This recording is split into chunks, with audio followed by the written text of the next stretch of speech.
Biomolecules. Biomolecule से questions पूछे जा रहे हैं और आगे भी पूछे जाते रहेंगे। और इस टॉपिक से या इस चैप्टर से आपके पास तो 3 से 4 क्वेश्चन तो आते ही आते हैं। देखो, इस चैप्टर में आपके पास बहुत सारी चीज़ें लिखी हुई हैं, लेकिन जो क्वेश्चंस हैं वो कुछ स्पेसिफिक टॉपिक से ही बार-बार पूछे जा रहे हैं। तो हम इस चैप्टर में कौन-कौन सा टॉपिक पढ़ेंगे, जैसे कि यहाँ पर दिया गया है कितने टॉपिक्स हैं चैप्टर के अंदर, लगभग 8 टॉपिक दिए गए हैं, लेकिन हर टॉपिक उतना ज़्यादा इंपॉर्टेंट नहीं है। कुछ टॉपिक हैं जहाँ से क्वेश्चंस बार-बार आते रहते हैं, तो हम उस टॉपिक को ज़्यादा अच्छी तरीके से पढ़ेंगे। बाकी पूरा चैप्टर हम पढ़ेंगे और इम्पोर्टेंट पॉइंट का डिस्कशन करेंगे, ठीक है? तो अगर हम आगे बढ़ें तो सबसे पहले हमारे पास यहाँ पर एक टॉपिक है जिसका नाम है how to analyse chemical compositions. तो किसी भी लिविंग टिश्यूज़ का हम एनालिसिस कैसे करें कि उस लिविंग टिश्यू में क्या-क्या पाया जाता है। उसके लिए हमारे पास सबसे पहला एक टॉपिक है how to analyse chemical composition. अगर हम ये काम करना स्टार्ट करते हैं तो सबसे पहले हम कुछ टेक्निक्स का इस्तेमाल करते हैं। हम सबसे पहले करेंगे केमिकल एनालिसिस। किसका करेंगे? किसी भी लिविंग टिश्यू का। अब लिविंग टिश्यू के रूप में हम क्या ले सकते हैं? एक वेजिटेबल ले सकते हैं या पीस ऑफ लीफ ले सकते हैं। इस लिविंग टिश्यू को हम ग्राइंड करेंगे इन ट्राइक्लोरोएसिटिक एसिड यूज़ करेंगे मोर्टार एंड पेस्टिल। तो जब हम इस लिविंग टिश्यू को ट्राइक्लोरोएसिटिक एसिड में मोर्टार और पेस्टिल की मदद से इसे ग्राइंड करेंगे तो हमें एक थिक स्लरी ऑब्टेन होगी। इस थिक स्लरी को हम छान लेंगे, स्ट्रेन करेंगे with the help of the cheese cloth और द कॉटन। तो हमें 2 फ्रैक्शन दिखाई देगा। कितने फ्रैक्शन दिखाई देंगे? 2 फ्रैक्शन दिखाई देंगे। First fraction is called the filtrate, या और इसे अच्छे तरीके से हम कहें तो एसिड सॉल्युबल पूल कहते हैं। दूसरा जो फ्रैक्शन हमें मिलेगा उसे हम कहेंगे रिटेंटेट, या उसी का नाम होता है एसिड इनसॉल्युबल फ्रैक्शंस।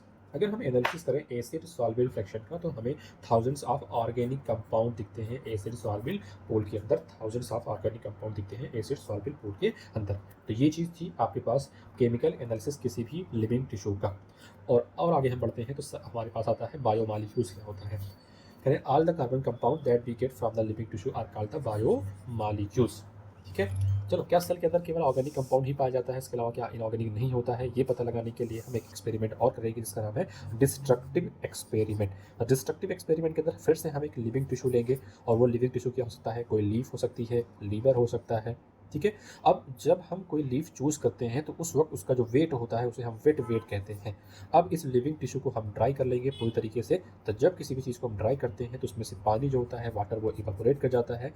पानी जब इवापोरेट कर जाएगा तो फिर से हम इस टिश्यू को हम फिर से वाटर इवापोरेट हो जाता है। और वाटर इवापोरेट हो जाएगा तो रिमेनिंग मटेरियल क्या कहलाएगा? ड्राई वेट कहलाएगा। अब उस मटेरियल का जो वेट होगा वो ड्राई वेट कहलाता है। अब इस टिश्यू को हम पूरी तरीके से जला देंगे, फुल्ली बर्न करेंगे। जब बर्न करेंगे तो जितने भी कार्बन कंपाउंड होंगे उनका ऑक्सीडेशन हो जाएगा और वो गैस फॉर्म के रूप में रिमूव हो जाएंगे। अब वो गैसेस फॉर्म क्या होगा? या तो कार्बन डाइऑक्साइड और वाटर वेपर के फॉर्म में ये बाहर निकल जाएंगे। जो कुछ बचेगा उसे हम कहते हैं ऐश, और इस ऐश को हम जब एग्जामिन करते हैं तो पता चलता है उसके अंदर इनऑर्गेनिक एलिमेंट रहते हैं, जैसे कि कैल्शियम, मैग्नीशियम मिलते हैं। ठीक है। चलिए, अब कुछ इनऑर्गेनिक कंपाउंड्स होते हैं जो एसिड सॉल्युबल फ्रैक्शन में भी मिलते हैं, जैसे कि सल्फेट और फॉस्फेट। आपने यहाँ पे देखा था, मैंने कहा था कि एसिड सॉल्युबल पूल जो होता है उसके अंदर थाउजेंड्स ऑफ ऑर्गेनिक कंपाउंड मिलते हैं। तो क्या इसमें इनऑर्गेनिक नहीं मिलते? मिलते हैं। कौन कौन मिलेगा इसमें? इसमें मिलेगा सल्फेट, और कौन मिलेगा? फॉस्फेट मिलेगा। सल्फेट और फॉस्फेट भी एसिड सॉल्युबल पूल के अंदर मिलते हैं। यहाँ तक हमने स्टडी कर ली है, ठीक है। अगर हम एक टेबल देखते हैं, टेबल 9.2, इसमें दिया गया representative inorganic constituent of living tissue. Living tissue के अंदर कौन कौन से इनऑर्गेनिक कॉन्स्टिट्यूएंट होते हैं? जैसे सोडियम होता है, फार्मूला ये है। पोटेशियम होता है, फार्मूला ये है। कैल्शियम होता है, Ca+2। मैग्नीशियम होता है, Mg+2। वाटर होता है, H2O। कंपाउंड के नाम पर NaCl, CaCO3, PO4-3 और SO4-2 भी होता है, ठीक है। अब जो मैं टॉपिक पढ़ने जा रहा हूँ, या जो आप अब पढ़ने जा रहे हैं, ये टॉपिक आपके एग्जाम पॉइंट ऑफ व्यू से बहुत ज़्यादा इंपॉर्टेंट होता है। हम पढ़ने जा रहे हैं अमीनो एसिड के बारे में। तो अमीनो एसिड क्या होता है? सब्सटीट्यूटेड मीथेन होता है। Amino acid are substituted methane. तो हम यहाँ पर सबसे पहले मीथेन लिख लेते हैं, ठीक है। मीथेन का यहाँ पर हम बना लेते हैं क्या? स्ट्रक्चर। तो मीथेन आपको कुछ इस फॉर्म में दिखता है, ठीक है। ये 4 हाइड्रोजन होते हैं।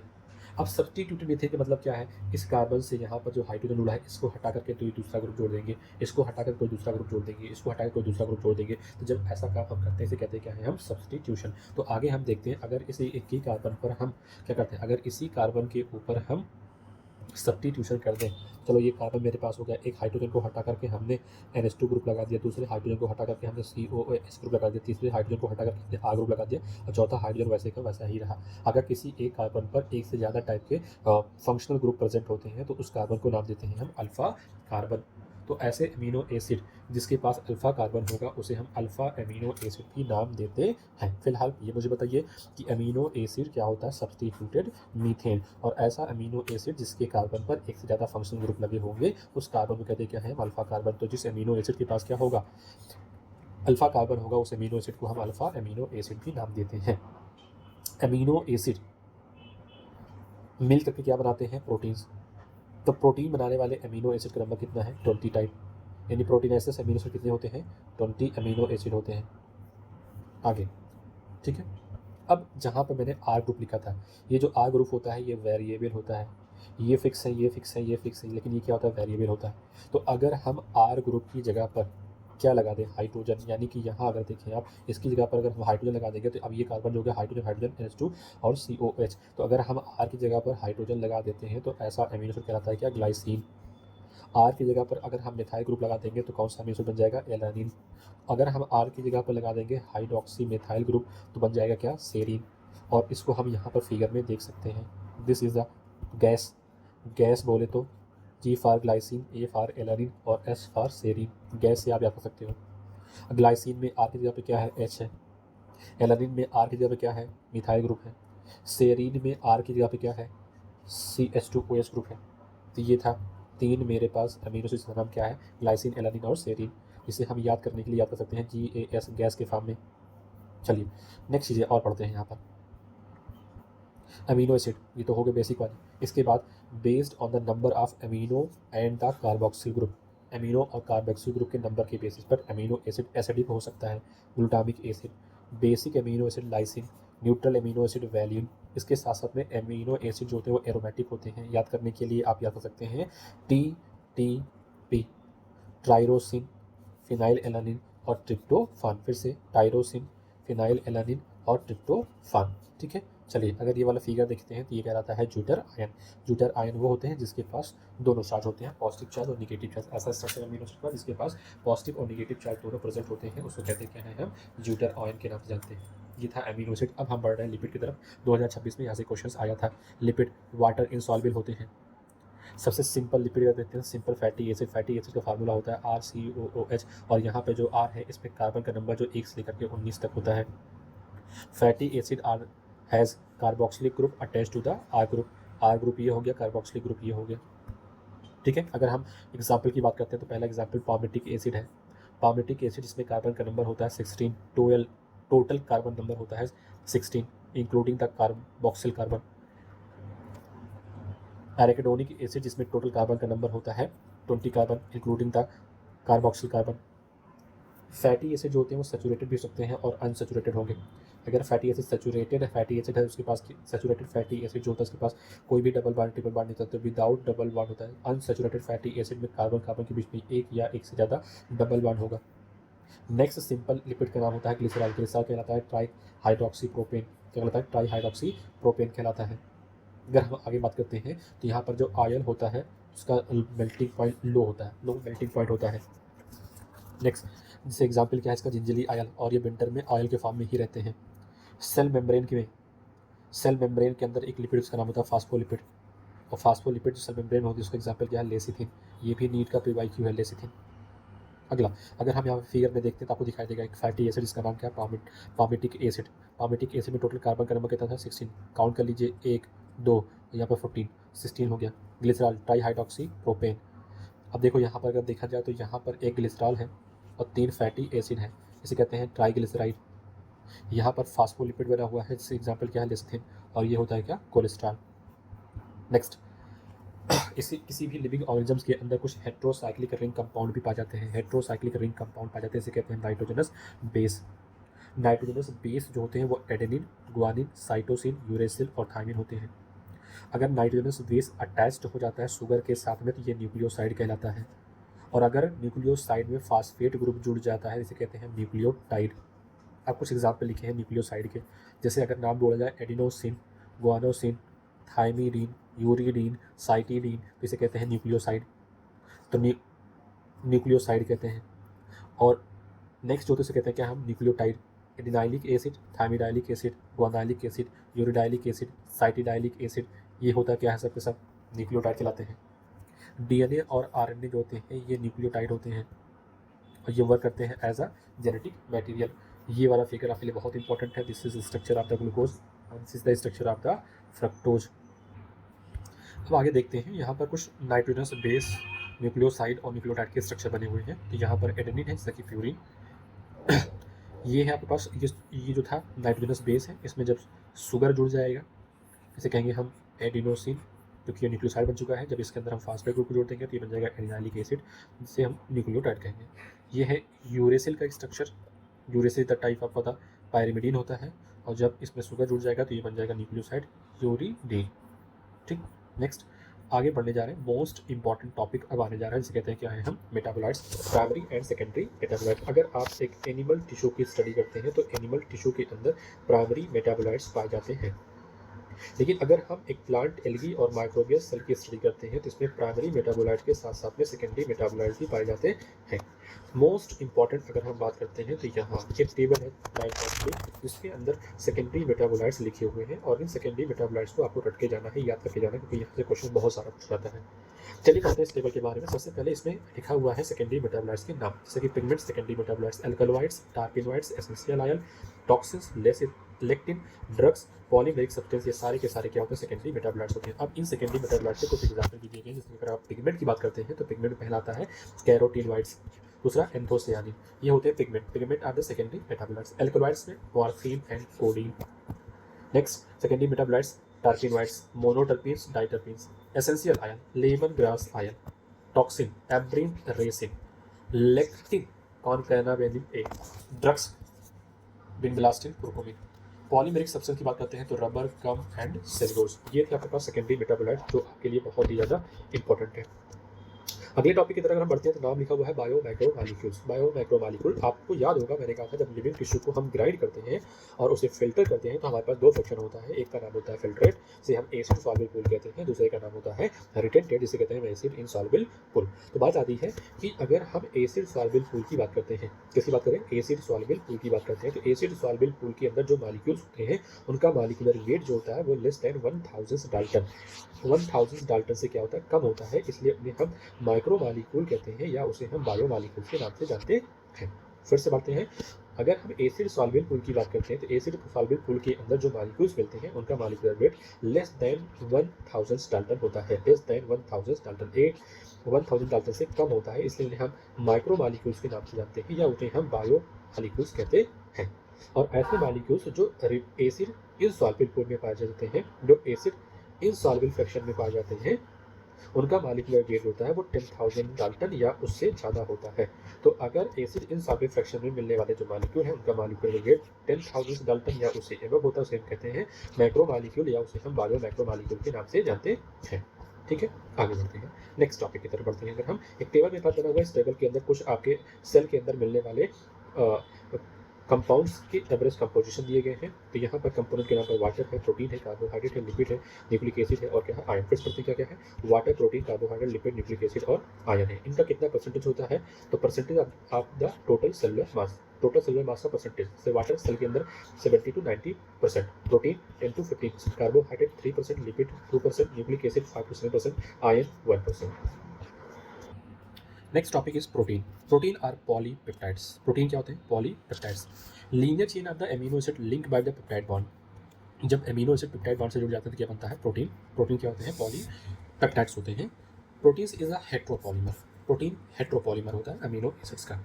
अमीनो एसिड दो टाइप के होते हैं, एक का नाम होता है एसेंशियल अमीनो एसिड, एक का नाम होता है non essential amino acid. Essential amino acid का जो सोर्स होता है वो डाइटरी प्रोटीन होती है, जो हम प्रोटीन खाते हैं उससे जो अमीनो एसिड मिलता है उसे कहते हैं क्या है, हम एसेंशियल अमीनो एसिड कहते हैं। इस टॉपिक के अंदर बहुत ज़्यादा इंपॉर्टेंट जो टॉपिक है वो है table number 9.5, some proteins and their functions. कुछ प्रोटीन दिए गए, उनका फंक्शन दिया गया है। प्रोटीन कौन कौन सा है, collagen protein, trypsin protein, insulin, antibody receptor और ग्लूट4 दिया गया। ये सारे प्रोटीन के नाम है। कौन कौन से प्रोटीन है, कोलेजन, ट्रिप्सिन प्रोटीन, इंसुलिन है, एंटीबॉडी है, रिसेप्टर्स GLUT4 अब इनके क्या क्या फंक्शन है, जैसे कि कोलेजन अगर हम देखते हैं तो ये इंटरसेलुलर ग्राउंड सब्सटेंस बनाता है, इंटरसेलुलर ग्राउंड सब्सटेंस बनाता है। ट्रिप्सिन की बात करते हैं तो ये एंजाइम्स बनाता है, ये एंजाइम्स होता है। इंसुलिन की बात करते हैं तो ये हार्मोन्स होता है। एंटीबॉडी की बात करते हैं तो ये फाइट इन्फेक्शियस एजेंट से ये लड़ने का काम करता है। रिसेप्टर की बात करते हैं तो सेंसरी रिसेप्टर्स आपके पास होते हैं, जैसे कि स्मेल के रिसेप्टर, टेस्ट के रिसेप्टर्स, हार्मोन के जो रिसेप्टर्स होते हैं उन सेंसरी होते हैं और ये प्रोटीनेसिस नेचर के होते हैं। अगर हम GLUT4 की बात करते हैं तो ये करता क्या है, enable the glucose transport into the cell, ये सेल के अंदर ग्लूकोज के ट्रांसपोर्ट को कराता है। तो ये बहुत ही इंपॉर्टेंट टॉपिक है, यहाँ से नीट बार बार क्वेश्चन पूछता रहता है।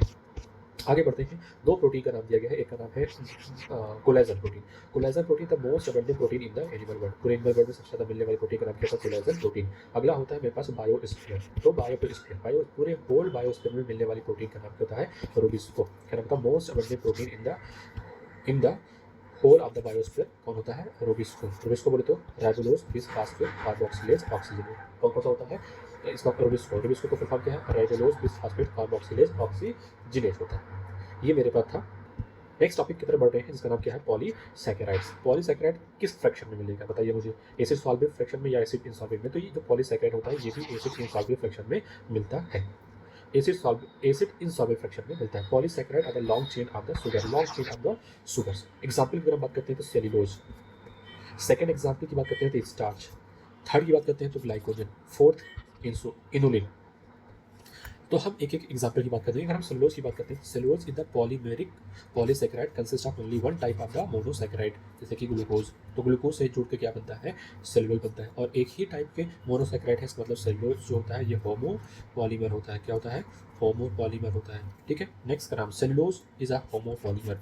सेलुलोज क्या होते हैं, होमो पॉलीमर। स्टार्च, अगर हम स्टार्च की बात करते हैं तो स्टार्च कर रहा है कि as a storehouse of the energy in the plant tissue, plant tissue के अंदर ये स्टोर हाउस ऑफ एनर्जी होता है। एनिमल के अंदर स्टार्च के जैसा ही एक और वेरिएंट मिलता है जिसका नाम होता है क्या, ग्लाइकोजन। अगर हम इनुलिन की बात करते हैं, इंसुलिन नहीं इनुलिन की बात करते हैं, ये पॉलीमर है किसका, फ्रक्टोज का। ठीक है, नेक्स्ट हम बात करते हैं ग्लाइकोजन के अंदर जो चेन होती है, ग्लाइकोजन जो चेन होती है उसमें एंड होते हैं। एक राइट एंड होता है जिसे हम रिड्यूसिंग एंड कहते हैं, और एक लेफ्ट एंड होता है जिसे हम नॉन रिड्यूसिंग एंड के नाम से जानते हैं। स्टार्च जो होता है वो हेलिकल सेकेंडरी स्ट्रक्चर बनाता है, और इस हेलिकल सेकेंडरी स्ट्रक्चर के अंदर आयोडीन के जो मॉलिक्यूल्स होते हैं वो फंस जाते हैं, और जब फंस जाते हैं तो स्टार्च और आयोडीन का जो कलर होता है वो किस कलर का होता है, ब्लू कलर का होता है। आप इस फिगर को आसानी से देख सकते हो, ये ग्लाइकोजन का फिगर बना हुआ है।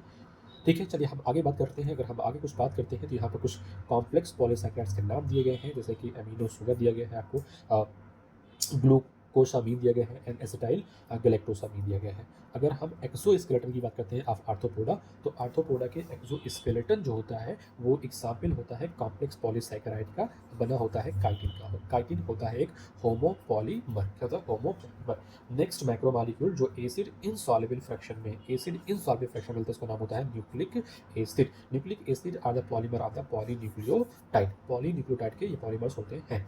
जो nucleotides has three chemically distinct component, तीन केमिकली डिस्टिंक्ट कंपोनेंट होते हैं। First component is called the heterocyclic compound, second component is called the monosaccharide, third component is called the phosphoric acid और the phosphate. ठीक है, अब यहाँ पर कुछ बातें और लिखी, जैसे अगर हम यहाँ बताएं एडेनिन और ग्वानिन को कहते हैं क्या है, सब्स्टिट्यूटेड प्यूरिन कहते हैं। बाकी बचे हुए जो होते हैं वो सब्स्टिट्यूटेड पायरेमिडीन्स कहलाते हैं। तो बाकी बचा हुआ क्या, अगर ये एडेनिन हो गया, ग्वानिन हो गया, तो बचा क्या, साइटोसिन, यूरेसिल और थाइमिन। तो साइटोसिन, यूरेसिल, थाइमिन होता है ये आपका सब्स्टिट्यूटेड पायरेमिडीन्स कहलाता है। बाकी मैंने आपने पहले को बता चुका है, तो मैंने आपको पहले बता दिया है कि जो जेनेटिक मटीरियल होता है वो आरएनए और क्या होता है, डीएनए होता है। अगर हम डीएनए का फुल फॉर्म देखते हैं तो ये होता है डीऑक्सी राइबो न्यूक्लिक एसिड, और आरएनए का फुल फॉर्म जो होता है वो होता है राइबो न्यूक्लिक एसिड। यानी कि डीएनए में जो शुगर होती है वो होती है डीऑक्सी राइबो शुगर, और आरएनए में जो शुगर होती है उसका नाम होता है राइबो शुगर।